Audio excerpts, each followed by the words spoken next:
Hello दोस्तों, नमस्कार। तो एक बार फिर से स्वागत है आपका अपने ही प्यारे यूट्यूब चैनल नॉलेज बाय रिया में। जैसा कि आप लोग जानते हैं, हर बार की तरह इस बार भी लेकर आए हैं हम एक बहुत ही शानदार वीडियो। और आप लोग जानते ही हैं कि इस समय चल रही है अपनी मौलिक अधिकार वाली सीरीज, तो जिसमें हम लोग 2 पार्ट देख चुके हैं। पहले में देखा था मौलिक अधिकार क्या होता है, दूसरे में देखा मौलिक अधिकार कौन कौन से हैं, और आज तीसरा पार्ट भी इसका आ गया है। तो इसमें क्या देखने वाले, जो अपना पहला अधिकार है समानता या समता का अधिकार, दोनों कह सकते हैं, जिसको इंग्लिश में राइट टू इक्वालिटी बोलते हैं। तो इसका ये पार्ट 3 है, ठीक है। और आज हम क्या करने वाले हैं, ये जो अपना समता का अधिकार है वो भाग 3 के अनुच्छेद 14 से 19 तक है, ठीक है। ये बात समझ ली। अब क्या है, ये जो अनुच्छेद 14 से 19 तक जो है अभी वो हम बताएंगे, लेकिन उससे पहले आपको ओवरव्यू दे दे थोड़ा। 14 में क्या है, 15 में क्या है, 16 में क्या है, 17, 18, 19, इन सब में क्या है वो अभी बताएंगे। थोड़ा रुकिए, उससे पहले थोड़ा जान लीजिए इसके बारे में। तो ये अपना जो समता का अधिकार है वो क्या करता है कि यह सार्वजनिक स्थलों जैसे दुकान, होटल, मनोरंजन स्थलों, कुआं, घाट, मंदिर, पूजा स्थलों आदि में समानता के अधिकार पर प्रवेश देता है। अब देखिए ये क्या करता है कि अपना जो समता का अधिकार है, समता का अर्थ है समानता, यानी इसका क्या उद्देश्य है, इसका उद्देश्य है कि असमानता को मिटाना और सबको समान करना। तो पहले क्या होता था कि पहले बहुत छुआछूत मनाई जाती थी और अभी भी मनाई जाती है, जो कि बिल्कुल गलत है, नहीं मनानी चाहिए, सब समान होने चाहिए। तो ये क्या करता है, जो पिछड़े लोग हैं, पिछड़ी जाति के हैं, उनको आगे समान बनाने की कोशिश या प्रयास करता है, ठीक है। तो पहले क्या होता था, पहले जो पिछड़ी जाति के लोग थे उनको ना तो दुकान पर जाने का अधिकार था, ना होटल पे जाने का अधिकार था, ना मनोरंजन स्थलों पर, कुआं, मंदिर, पूजा करने का तो बिल्कुल ही नहीं था। ऐसा अगर उन्होंने कोई चीज़ छू ली, आपको पानी पिलाने का भी अधिकार नहीं है। अगर उन्होंने पानी छू लिया तो वो फेंक दिया जाएगा, नहीं अब नहीं छूएंगे। बताइए कितना शोषण किया गया है। अब मंदिर, पूजा स्थलों आदि जैसे समानता के आधार पर प्रवेश देता। अब ये क्या करता है, पहले ऐसा था, लेकिन अब ये हमारे संविधान ने क्या किया, सबको समान बनाने के लिए ये सब कुछ हटा दिया। उन्होंने बोला ये मौलिक अधिकार बनाए गए, जिसमें से पहला दिया गया समता का अधिकार, और जिसमें बताया गया है कि अपने जो पिछड़ी जाति के लोग हैं वो इन सब स्थलों पर जा सकते हैं, उन्हें कोई भी मना नहीं करेगा। अगर वो करता है तो उसके ऊपर कार्रवाई होगी, ठीक है। तो ये बात आप समझ गए। इसके बाद केवल धर्म, मूलवंश, जाति, लिंग, जन्म स्थान या इनमें से किसी के आधार पर प्रवेश में कोई भेदभाव नहीं होगा। यानी देखिए, जो धर्म है और मूलवंश है, जाति है, लिंग है, जन्म स्थान या इनमें से किसी आधार पर प्रवेश में कोई भेदभाव नहीं होगा।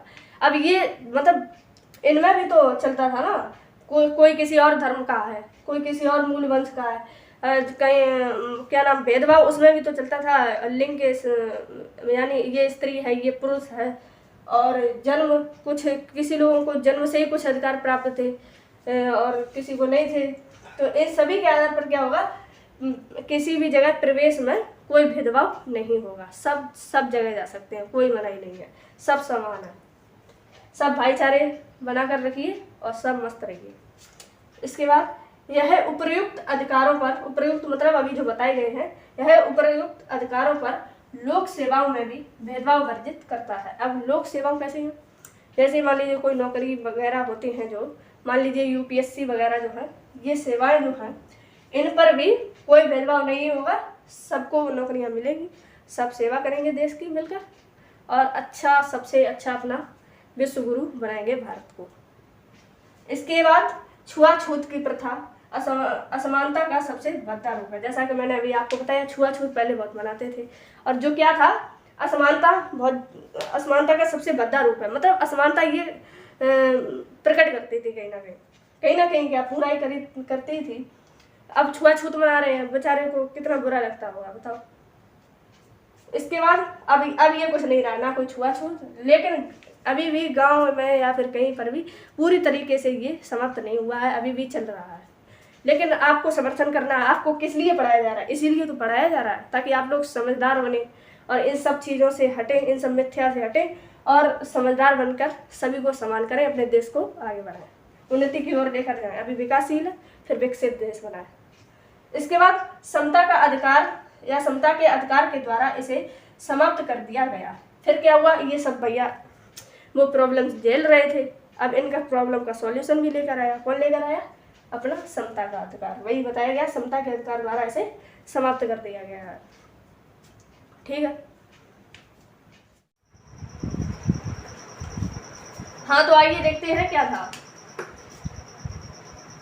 तो आगे लिखा हुआ है, केवल उन लोगों को छोड़कर जिन्होंने सेना या शिक्षा के क्षेत्र में गौरवपूर्ण उपलब्धि प्राप्त की है, राज्य किसी भी व्यक्ति को कोई उपाधि प्रदान नहीं करेगा।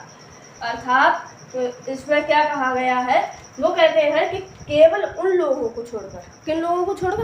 केवल उन लोगों को छोड़कर, किन लोगों को छोड़कर? जिन्होंने या तो सेना या शिक्षा, क्या? सेना या शिक्षा, सेना या शिक्षा के क्षेत्र में गौरवपूर्ण, गौरवपूर्ण मतलब जिस पर प्राउड किया जा सके, जिस पर हम गर्व कर सके, जिस पर प्राउड किया जा सके, तो गौरवपूर्ण उपलब्धि प्राप्त की है, राज्य किसी भी व्यक्ति को कोई उपाधि प्रदान नहीं करेगा। मतलब बहुत ही सिंपल सा है कि वो कहता है कि केवल उन लोगों को छोड़कर जिन्होंने सेना या शिक्षा के स्तर पर कोई ऐसा काम किया है जिस पर हम प्राउड फील कर सकें, जिसको हम गौरवपूर्ण कह सकें, केवल उन लोगों को छोड़कर और क्या नाम, किसी को भी कोई उपाधि प्रदान नहीं की है। उपाधि मतलब प्रतिष्ठा, ठीक है, केवल इन दोनों लोगों को छोड़कर, बाकी सब समान है। केवल इन दोनों कोई कुछ उपाधियां दी गई हैं, बाकी सब समान है। नोट, इस प्रकार समता का अधिकार भारत को एक सच्चे लोकतंत्र के रूप में स्थापित करने का प्रयास करता है, जिसमें सभी नागरिकों को समान प्रतिष्ठा व गरिमा प्रदान प्राप्त हो सके। देखो अब इस प्रकार क्या हुआ, इस प्रकार समता का अधिकार यानी समानता का अधिकार भारत को एक सच्चे लोकतंत्र के रूप में स्थापित करने का प्रयास करता है। इस प्रकार मतलब इससे क्या दर्शाया जा रहा है, इस प्रकार वो करना क्या चाहता है? इस प्रकार वो करना ये चाहता है कि भारत को एक सच्चे लोकतंत्र के रूप में स्थापित करने का प्रयास कर रहा है, कोशिश कर रहा है कि एक सच्चा लोकतंत्र बनकर प्राप्त हो। ठीक है, लोकतंत्र मतलब जनता की व्यवस्था, ठीक है, जनता की व्यवस्था, जनता द्वारा जनता की व्यवस्था। तो भारत क्या है? भारत एक लोकतांत्रिक देश है।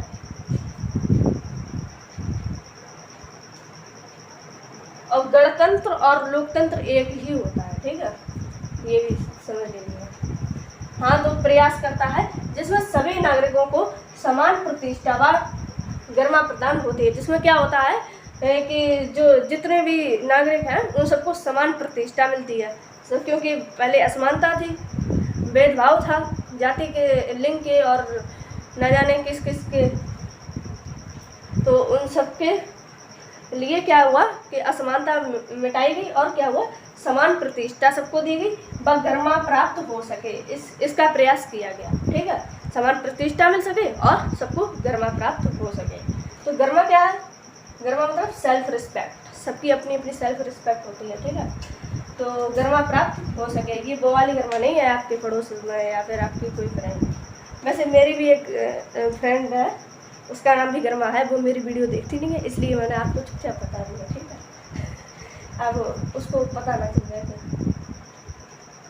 उसका नाम गरिमा है मेरी फ्रेंड का। ठीक है, पहले एक टीचर भी थी हमारे स्कूल में, वो बहुत मारती थी और उनका नाम भी गरिमा था। चलो कोई बात नहीं, गुरु भगवान के समान होता है, मारेंगे नहीं तो फिर हम लोग सुधरेंगे कैसे? हमको कंट्रोल में करने के लिए ये सब कुछ होना ज़रूरी है, तो क्योंकि हम लोग इतने बिगड़े हुए हैं। अब संविधान स्पष्ट करता है कि सरकार बच्चों, महिलाओं तथा सामाजिक और शैक्षणिक रूप से पिछड़े वर्गों को बेहतरी के लिए विशेष योजनाएं व निर्णय लागू कर सकती है। अब देखिए शुरू से, संविधान जानते हैं, स्पष्ट करता है, संविधान क्या करता है, स्पष्ट करता है कि सरकार, संविधान क्या स्पष्ट करता है कि सरकार बच्चों को, महिलाओं को तथा सामाजिक और शैक्षणिक रूप से पिछड़े वर्गों को, शैक्षणिक मतलब शिक्षा के तौर पर, शिक्षा के तौर पर पिछड़े जो वर्ग हैं, जो पिछड़ गए हैं, कौन कौन, बच्चे महिलाएं और सामाजिक और शैक्षणिक रूप से जो पिछड़े वर्ग हैं, तो उनकी बेहतरी के लिए विशेष योजनाएं लगाती है, ठीक है, वह निर्णय लागू कर सकती है। इसके तौर पर क्या होता है, अब संविधान क्या कहता है, इस सब का निष्कर्ष क्या निकलता है, संविधान कहता है कि इस संविधान क्या करता है, संविधान स्पष्ट करता है, क्या स्पष्ट कर रहा है कि सरकार क्या कर सकती है, सरकार कर सकती है कि बच्चों को, महिलाओं को तथा सामाजिक और शैक्षणिक रूप से जो पिछड़े वर्ग हैं, इन सब के लिए कुछ योजनाएं ला सकती है व निर्णय लागू कर सकती है, कुछ विशेष बेहतरी के लिए, इनकी बेहतरी के लिए, ताकि हम सब लोग पूरा भारत जो है एक समान निकल के आ जाए, ठीक है। पहले बहुत असमानता थी, अभी भी प्रयास वो लगे हुए हैं, परंतु पूर्ण रूप से हम सफल नहीं हो पाए हैं, क्योंकि जब तक हम लोग खुद आगे नहीं बढ़ेंगे तब तक सरकार पर हम लोग कब तक चल सकते हैं। सरकार तो भाई अपना काम करेगी, लेकिन हमें भी अपना काम करना चाहिए। तो हमें भेदभाव मिटाकर सबको एकदम भाईचारे की तरह रहना चाहिए, भाई की तरह एकदम सब मस्त रहो यार। कोई ये जाति भेदभाव क्या है इन सब में, सबको भगवान ने बनाया है, वो हम धार्मिक की दृष्टि से बता रहे, सबको एक तरीके से सब भेजे गए हैं, सब समान है, कोई भेदभाव मत करो प्लीज़, ये मेरी अपनी राय है, कभी आप भेदभाव मत कीजिए। खैर क्या आइए अब आगे देख लेते हैं। तो अभी तक क्या था, अभी तक हमने कुछ इम्पोर्टेंट पॉइंट्स देखे थे, ओवरव्यू देखा था, जो कि हमारे लिए जानना बहुत ही ज़्यादा आवश्यक था, ज़रूरी था, ठीक है। तो अब हम क्या करने वाले हैं, जैसा कि हम लोग जानते हैं कि अपना जो समता का अधिकार है, राइट टू इक्वालिटी, ये भाग 3 के अनुच्छेद 14 से कहाँ तक है, 19 तक। तो अब हम उन्हीं की बात करने वाले हैं, जैसा कि हमने आपको वादा किया था, तो बताएंगे एक एक अनुच्छेद के बारे में। तो अपने अनुच्छेद 14 में क्या लिखा है ये बताएंगे, 15 में क्या लिखा है ये बताएंगे, 16 में क्या लिखा है, 17 में क्या लिखा है, 18 में क्या लिखा है, ठीक है। तो अब ये बता रहे हैं हम क्या है, विधि के समक्ष समानता एवं विधियों का समान संरक्षण। तो विधि का अर्थ यहाँ पर कानून हम समझ सकते हैं, कानून यानी कानून के समक्ष, समता यानी समानता, तो कानून के समक्ष समानता और कानूनों का समान संरक्षण, क्योंकि यहाँ पर विधियों का मतलब कानूनों का समान संरक्षण माने बचाओ, ठीक है। हाँ तो अब देखो, विधि के समक्ष समता एवं विधियों का समान संरक्षण, यानी कानूनों के समक्ष समानता एवं कानूनों का समान संरक्षण, ठीक है। ये किसकी बात की गई, ये बात की गई है अनुच्छेद 14 में, कि जो कानून है उनके समक्ष सब समान, ठीक है, विधि के समक्ष समानता, तो कानून के तहत सब समान, और क्या कहा गया कि विधियों का, कानूनों का समान संरक्षण, सभी जो कानून है उनके संरक्षण, उनके बचाव के लिए कुछ विधियां भी की गई हैं, ठीक है। ऐसा थोड़ी ना कोई भी जाके ये वाला कानून हटा दे, उसके लिए कुछ नियम है, उनको पूरा करना पड़ेगा पहले, जो कि बहुत ज़्यादा कुछ कठिन भी है, कुछ सरल भी है।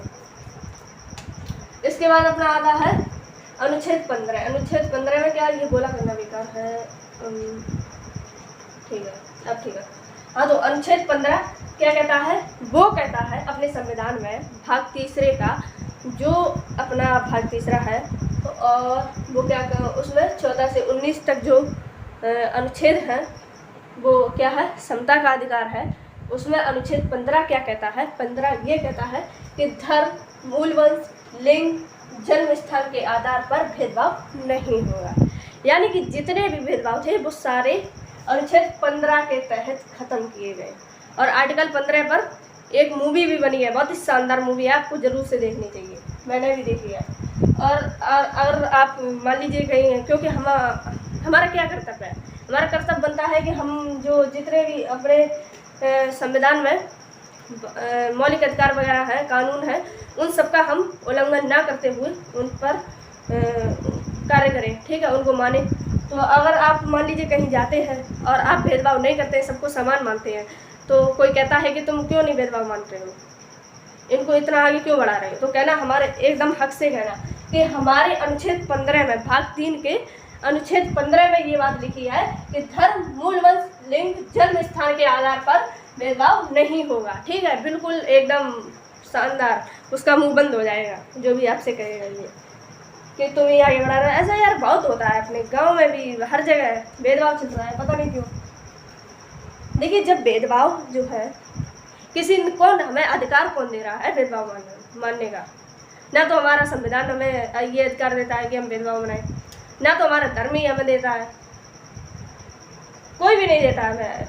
जब भगवान श्री राम ने नहीं माना था, भगवान श्री राम सबरी के जूठे बेर खाए थे, उन्हें क्या मानते थे कि वो नीचे से, मतलब नीची जाति के, फिर भी उन्होंने खाए थे। तो फिर जब प्रभु श्री राम जो आज 14 साल तक वनवास रहे और उन्होंने क्या कुछ नहीं किया हमारे लिए, आज भगवान वो बैठे हुए हैं भगवान बनकर, जिनको आज दुनिया पूज रही है, सब देवता मानते हैं, जब उन्होंने नहीं भेदभाव माना है, तो जो मान रहे हैं ना, उनसे मेरा सवाल है ये, उनसे मेरा एक सवाल है, ये सवाल है कि जो भेदभाव मान रहे हैं, जब प्रभु श्री राम ने नहीं माना, उनके सिवरी के जूठे पेड़ खाए थे, तो हम लोग क्यों माने?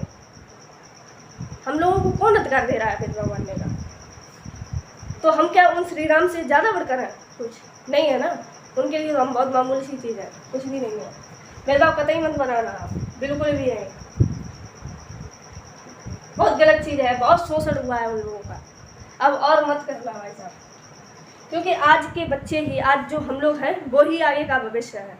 जब हम लोग शिक्षित रहेंगे और ये सब लोग सब चीज़ें देखेंगे, तभी तो कहते हैं अपने संविधान का ज्ञान जो है हर नागरिक को होना चाहिए, क्योंकि अपने संविधान में वो बातें लिखी हैं जो हमें ज़रूर से पता होनी चाहिए और जो हमें कुछ ना कुछ सिखाती हैं, जो हम कुछ गलत कर रहे हैं उसको रोकने पर हमें मजबूर कर देती है।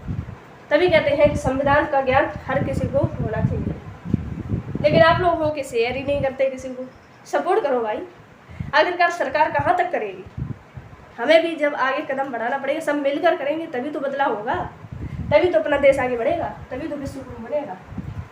चलिए आगे देखते हैं क्या होता है कि जब अंदर एक कीड़ा वो चलता रहता है ना दिमाग में, कभी न कभी वो बाहर आ ही जाता है, तो जब चढ़ जाता है तो बोल देते हैं। आइए चलो देखते हैं अनुच्छेद 16। अब लोक नियोजन के विषय में अफसर की क्षमता। लोक नियोजन, कुछ नौकरियां हैं या फिर कुछ भी है, तो उन सब के लिए समान अवसर सबको दिया, चाहे वो छोटी जाति का हो, चाहे बड़ी जाति का हो, चाहे वो महिला हो या पुरुष हो, सब समान है। इस समता का अर्थ ही होता है समान, समानता। तो यहाँ पर हर एक आर्टिकल में आपको समानता के आधार पर ही आपको वो आर्टिकल मिलेगा कि किस किस चीज़ों में से आपको समानता प्रदान की गई, तो इसमें भी बात समानता की ही की हुई है, ठीक है। इसके बाद अनुच्छेद 17, तो अस्पृश्यता का अंत और उसका आचरण निरंतर। इसका अर्थ शायद अस्पृश्यता का अर्थ शायद छुआछूत होता है, एक बार आप चेक कर लेना, ठीक है। तो इसका अंत होता है और उसका आचरण निरंतर होता है, ठीक है। इसके बाद आता है अपना अनुच्छेद 18, ये उपाधियों पर रोक लगाता है। अनुच्छेद क्या कहता है कि आपको कोई किसी प्रकार का कोई टाइटल नहीं मिलेगा, कोई उपलब्धि प्राप्त नहीं होगी, कोई उपाधि नहीं होगी, सारी खत्म, सब समान है। अभी तक जितनी आप लोग उपलब्धियां लेकर बैठे थे वो सब खत्म, आज से सब एक देश के नागरिक हैं और सब समान है, ना कोई बड़ा है, ना कोई छोटा है, ना कोई जाति के आधार पर, ना कोई किसी के लिंग के आधार पर, किसी के भी आधार पर कोई उपलब्धि किसी को प्राप्त नहीं होती है, सब समान है एकदम। वाह, क्या अच्छा अपना संविधान बनाया गया है। तभी तो इसको लगे थे 2 वर्ष 11 महीने 18 दिन, और सब लोग कहते हैं कि बड़ा समय लग गया अपने संविधान को बनने में। अब क्या बताएं कितने महान लोग रहे होंगे जिन्होंने अपना संविधान बनाया है, ऐसे ही अपना संविधान नहीं बन गया। कितने, अरे यार ये तो चल ही नहीं रहा। अपने संविधान को बनाने में जो अपनी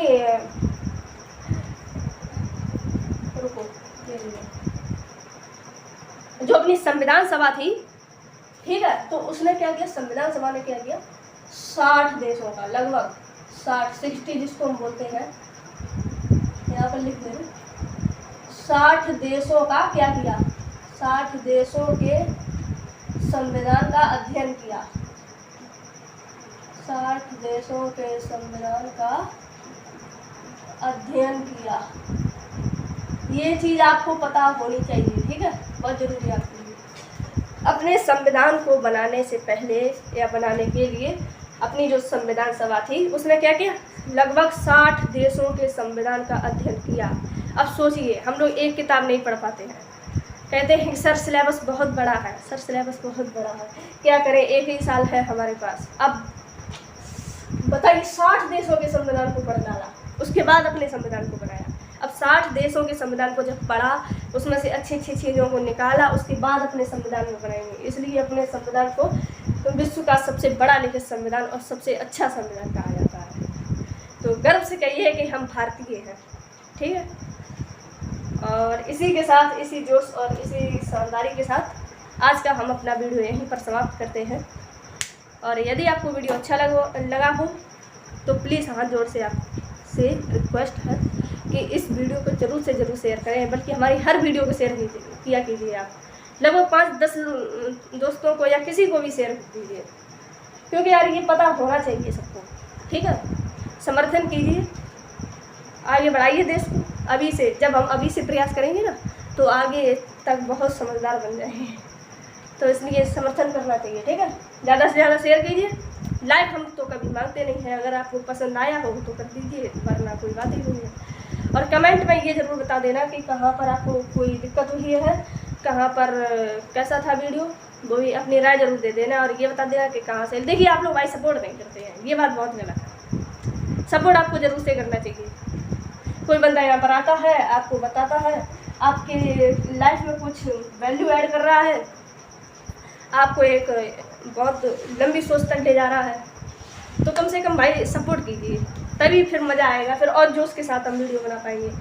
तब ऐसा लगेगा कि हाँ, हमारी वीडियो कोई देख रहा है, किसी को अच्छी लग रही है, किसी को कोई देख रहा है, तो फिर एक आग जल जाती है, फिर अंदर से अपने आप ही आग लग जाती है कि हाँ वीडियो बनानी चाहिए।